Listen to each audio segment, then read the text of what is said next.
Hello guys and welcome back to my channel, and today I'm going to show you how you can close Discord overlay in Windows.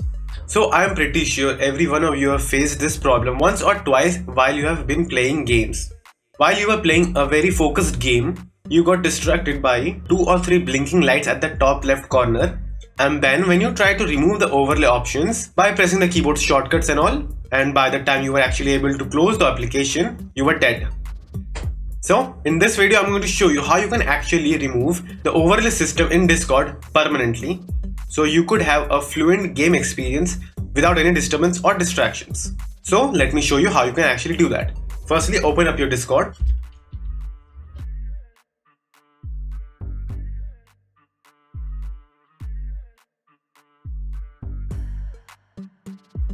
Then go to settings icon.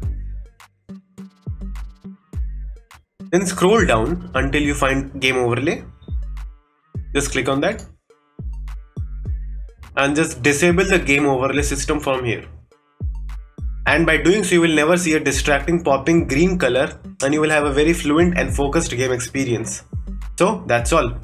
Thank you for watching, and do like and subscribe to my channel, and take care.